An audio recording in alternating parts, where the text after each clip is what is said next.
সুপ্রভাত সকলকে। আমি উর্মি মণ্ডল, ইনস্টিটিউট অফ চাইল্ড হেলথ প্রথম বর্ষের তৃতীয় সেমিস্টারের ছাত্রী।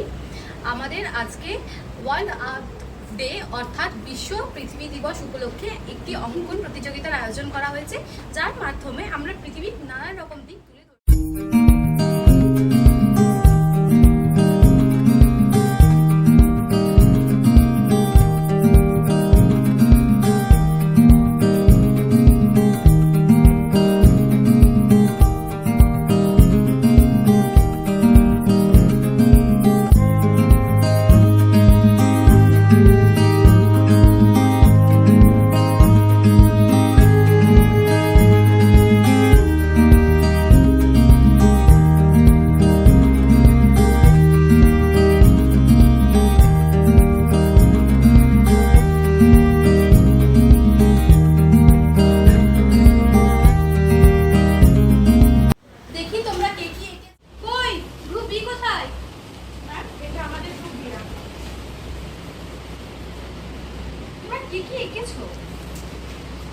এখানে আমরা এই ছবিটার মধ্যে দিয়ে দেখাতে চেয়েছি সবুজে ভরা পৃথিবী।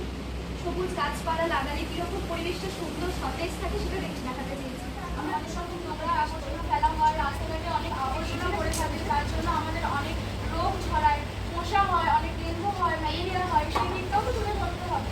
কিন্তু ম্যাম, আমরা যদি মাথার মধ্যে এইরকম চিন্তা ভাবনা রাখি যে পৃথিবী দিনের দিন নোংরা হচ্ছে, তাহলে তো আমরা এবং আমাদের পরিবেশ দুটোই আরো অসুস্থ হয়ে পড়বে। কিন্তু ম্যাম, আমরা যদি সেই চিন্তাভাবনাটাকে না রাখি, তাহলে আমরা সেই চিন্তাভাবনাটাকে দূর কেন করবো? আমরা যদি অন্ধকার দিনটা দূরেই করতে পারি, তাহলে আমরা পরিষ্কার করবো কিভাবে? কিন্তু ম্যাম, এখানে তো আমরা দেখতে পাচ্ছি পৃথিবীর তো একাংশ আমরা সুন্দর দেখতে পাচ্ছি, সেখানে সবুজ গাছপালা আছে, পরিষ্কার জল আছে, একটা সজীব পরিবেশ আছে সেখানে। কিন্তু অধিকাংশ তো নোংরা পড়ে আছে না, সেটা তো পরিষ্কার করতে হবে আগে। আচ্ছা, তোমরা থামো। এখানে আমাদের বাস্তব দিক আর আমাদের কি করা উচিত দুটোই তুলে ধরা হয়েছে। কিন্তু আমাদের যদি চিন্তা ভাবনা এরকমই থাকে, তাহলে আমাদের পৃথিবী কখনোই সুস্থ হবে না, কখনোই পরিষ্কার আমরা করতে পারবো না। তাই আমাদের করণীয় দূষণ মুক্ত পৃথিবী করবার। আমরা আজকে আমাদের এই অঙ্কন প্রতিযোগিতার মাধ্যমে পৃথিবীর এই দুই রূপই তুলে ধরবার চেষ্টা করেছি। আমাদের বাস্তব দিক আর আমাদের কি করণীয়, আমাদের কি করা উচিত। আমাদের আরো গাছ লাগানো উচিত, পৃথিবীকে আরো সবুজ করা। এখন উচিত দূষণ মুক্ত পৃথিবী গড়ে তোলবার।